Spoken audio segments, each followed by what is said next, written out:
currently waiting to conclude the deorbit burn. We've got less than a minute until that finishes. We will expect to hear a call out for nominal burn, which will confirm completion of that deorbit burn for Dragon Freedom. We can see images there from the touchscreen display panels that the crew utilizes in flight. We can see the visualization of exactly which one of the four forward Draco thrusters are firing. That's why you have kind of like a strobe effect there.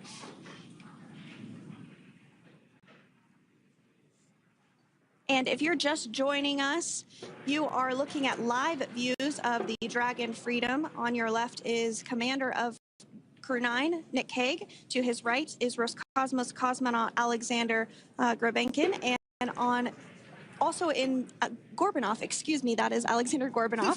And then also in the capsule today is NASA astronauts Sunny Williams and Butch Wilmore. We are awaiting confirmation that their deorbit burn is complete, which is the last burn that's going to help set them up on a trajectory to splash down off the coast of Florida. Deorbit burn complete. Performance nominal. Nose cone closure initiated. Freedom copies. All right, excellent news there. We heard the words we were looking for, nominal burn. So that means that that deorbit burn was successful and nominal, meaning as expected. And we're now beginning to close the nose cone in preparation for atmospheric reentry. So in the background, Dragon is currently inhibiting those forward bulkhead Draco thrusters that we just used to complete the deorbit burn, and ensuring it's safe to latch the nose cone shut for reentry. Also, the vehicle has initiated the nitrox suit purge, which will help keep Nick, Sunny, Butch, and Alexander cool and comfortable during reentry, which is coming up in about 20 minutes from now. At this point, the nose cone is closing and protecting the forward hatch for reentry, and the crew are using their screens to continue to monitor the locking of the nose cone, which is done by a set of hooks. And as we mentioned earlier, that nose cone has remained open since September, so this is the first time it's closing in a few months. Yeah, that's absolutely right. Now, we will be expecting, as I mentioned before, an entry brief from SpaceX Core. Again, that's the crew operations resource engineer who is seated in that room that you see there on your screen. That entry brief will provide updated times for anticipated splashdown as well as the loss of signal or period of LOS. And that briefing will also give us information such as wind speed and wave height at the expected splashdown location. But all in all, everything has been great today. All events have been executed on time as expected, and we are looking forward to a splashdown of the Crew 9 crew at about 5:57 p.m. Eastern Time or 2:57 p.m. Pacific Time. Between now and then, things are going to start moving quite quickly. In fact, if anything, this will have seemed like the slower part of the reentry phase. We're going to go through, like I said, that period of loss of signal or LOS. That period is a few minutes long where we are unable to communicate or command the capsule due to the plasma that builds up on the exterior of the capsule. That period, like I said, lasts for a couple minutes. You will start to hear SpaceX Core hail the Crew 9 crew a little bit earlier than expected because we, in the past, have actually regained communications a couple minutes earlier than initially anticipated. So we'll go through that period of loss of signal, that entry period, that specifically when when the Dragon spacecraft is re-entering through the atmosphere.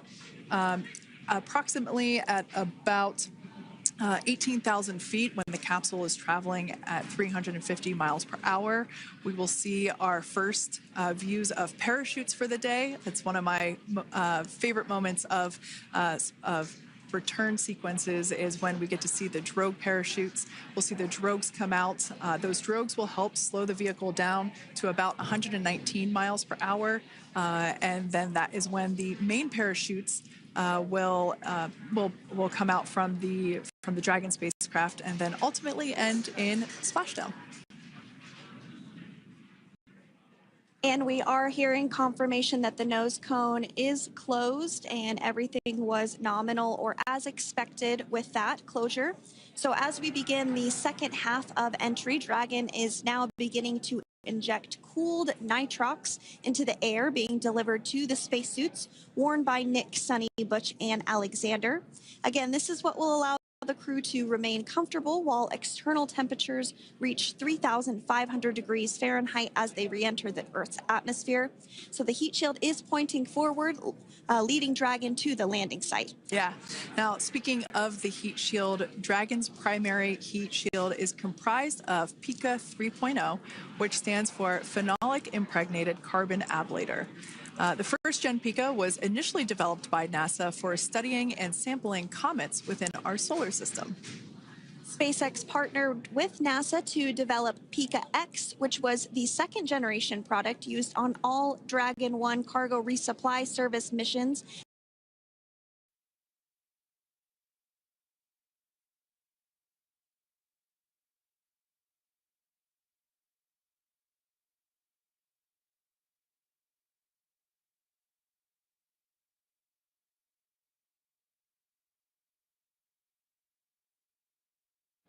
Once again, we're in a brief handover between satellites that provide the downlink TV capability from the station. We'll be regaining that downlink TV just a moment or two from now. You saw the two of the Crew 9 crew members, Sonny Williams and Butch Wilmore, already in their entry suits. Nick Hague and Alexander Gorbunov will don their suits once inside Dragon. Hague and Gorbunov flew up to the International Space Station back on September 28th. So they're wrapping up a mission almost 6 months in duration. Williams and Wilmore, of course, with their extended mission in the home stretch of a 9.5-month flight spanning 121.3 million statute miles.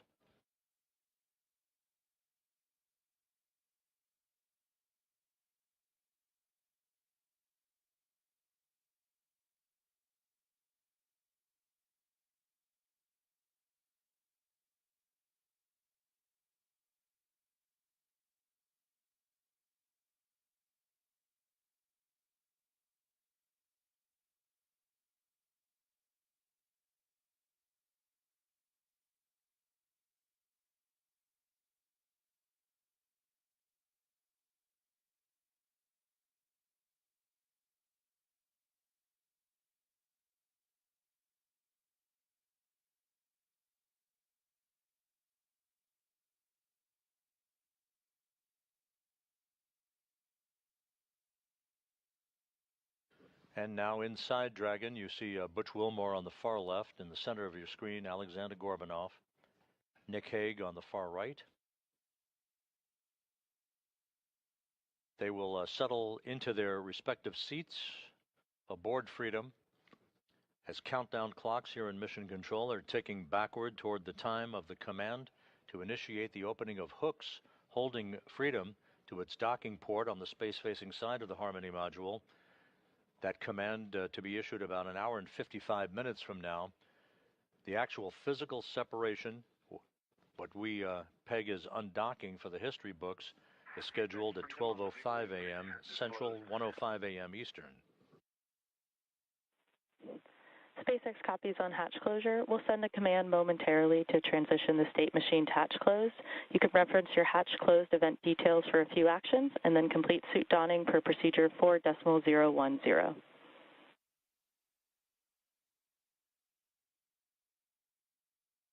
Freedom copies all. And Nick Hague aboard Freedom confirming that Dragon's hatch to the International Space Station is closed. That call coming at 10:05 p.m. Central Time, 11:05 p.m. Eastern Time. So the Crew 9 crew now safely aboard the Dragon Freedom will complete their suit-up procedures, do systems checks. There will be a series of leak checks between Freedom and the International Space Station at the docking interface. You see Sunny Williams on the far right-hand side of your screen. She will be seated next to Nick Hague, the Freedom Commander. To Haig's right will be Alexander Gorbanov, and you see Butch Wilmore on the far left.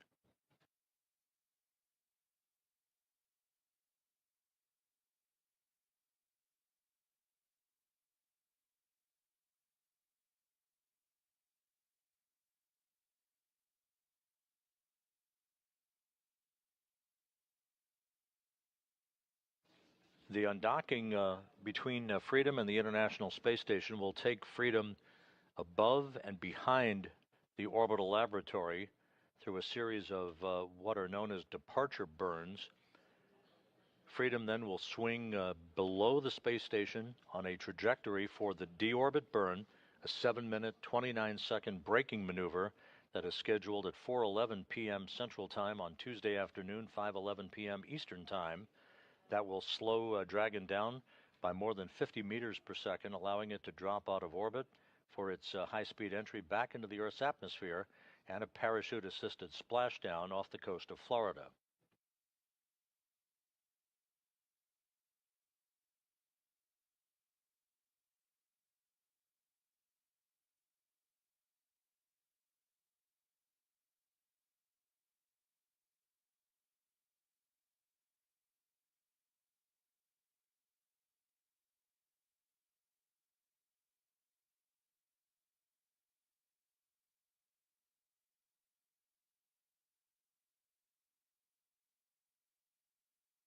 Once again, the 4 Dragon Freedom crew members you see in this view. Butch Wilmore on the far left, Alexander Gorbanov with his back to the camera, Nick Haig just out of the field of view, and Sonny Williams on the far right of your screen. The hatch was closed at 10:05 p.m. Central Time, 11:05 p.m. Eastern Time. The station hatch will be closed just a short time from now, enabling a series of leak checks to occur to make sure we have an airtight seal before the pressurization of pressurized mating adapter number 2 can begin.